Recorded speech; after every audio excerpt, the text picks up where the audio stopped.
এমনিতেই মাছের রাজা, আর যদি হয় তার বিরিয়ানি, কেমন হবে বলুন তো।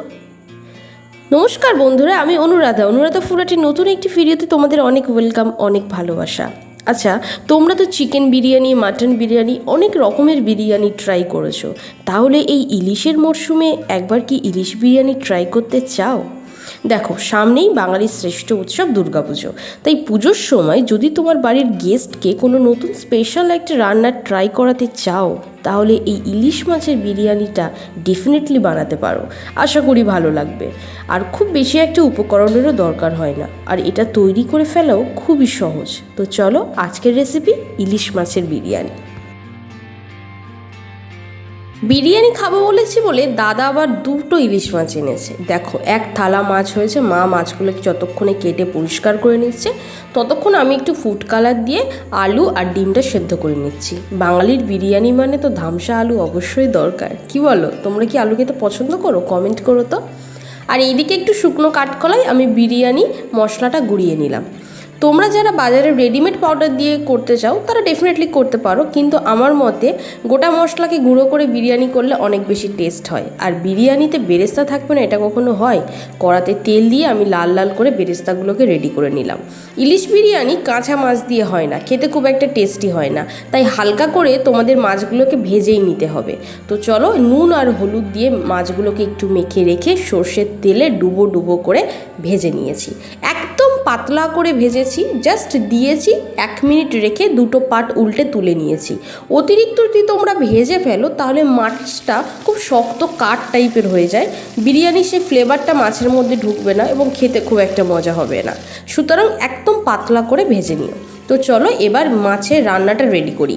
কড়াই দিয়ে দিয়েছি সর্ষের তেল, দিয়ে দিয়েছি একটু গোটা গরম মশলা, তারপরে দিয়েছি আদা, রসুন, পেঁয়াজ, টমেটো সব কিছুর একটা পেস্ট একসাথে আমি কড়ার মধ্যে দিয়ে দিয়েছি। তোমরা চাইলে আলাদা করেও দিতে পারো। পেঁয়াজ আদা রসুনের পেস্টটা অনেকটা কষানো হয়ে গেলে এবার একটা বাটিতে আমি একটা মশলা রেডি করব। এর মধ্যে দিয়েছি লবণ, গোলমরিচ, বিরিয়ানি মশলা, হলুদ, তার সঙ্গে দিয়েছি একটুখানি আমি গরম মশলা আর বাড়িতে তৈরি করা জিরে গুঁড়ো। সেটা দিয়ে আমি সুন্দর করে একটা পেস্ট করে নিয়েছি। দেখেছো, মশলাটা অনেকখানি ভাজা হয়ে গিয়েছে।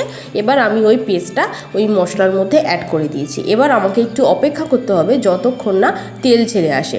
তেল ছেড়ে আসলে আমি মাছগুলোকে এর মধ্যে এক এক করে দিয়ে দেবো। আর তোমরা আমাদের ভিডিওটা কে কোথা থেকে দেখছো ডেফিনেটলি কমেন্ট করতে একদম ভুলো না। যদি চ্যানেলে প্রথম হয়ে থাকো ডেফিনেটলি সাবস্ক্রাইব করে পাশে থেকো। আর নতুন কী রেসিপি চাই সেটা কিন্তু কমেন্ট সেকশনে বলতে একদমই ভুলে যেও না।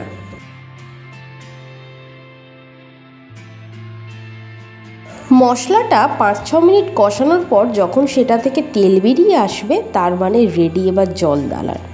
আমি দিয়েছি অল্প একটু গরম জল, তোমরা কিন্তু গরম জল দেবে। তারপরে দিয়ে দিয়েছি মাছের পিসগুলো, দিয়ে আমি 2 থেকে 3 মিনিট রান্না করেছি। ইলিশ মাছ কিন্তু খুব নরম, বেশিক্ষণ রান্না করতে হয় না, অল্প একটুতেই হয়ে যায়। আর দেখতে পাচ্ছ বন্ধুরা কেমন সুন্দর একটু কালার হয়েছে।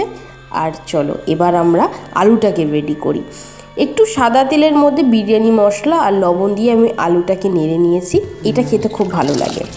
আর বিরিয়ানির চালটা তোমরা যেভাবে রেডি করো ভাত, তেমনভাবেই রেডি করবে। গোটা গরম মশলা, তার সাথে দিয়েছি লেবুর রস, সাদা তেল, লবণ দিয়ে সাদা ধপধপে বাসমতি রাইস রেডি করেছি।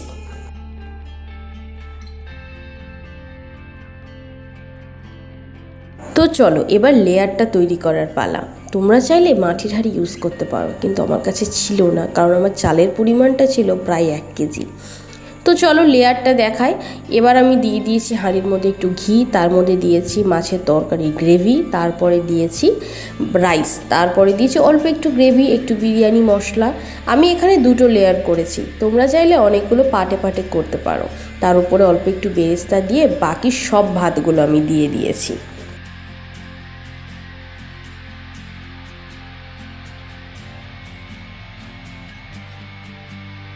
আমি 2টো লেয়ার করেছি, তোমরা চাইলে অনেকগুলো করতে পারো, কিন্তু ভুলেও কিন্তু মাছটা তলায় দেবে না, তাহলে কিন্তু ভেঙে যাবে। ইলিশ মাছ কিন্তু খুব নরম মাছ, তাই চেষ্টা করবে একদম ওপরে যখন তোমরা আলু ডিম দেবে তার মধ্যে মাছগুলোকে রাখার।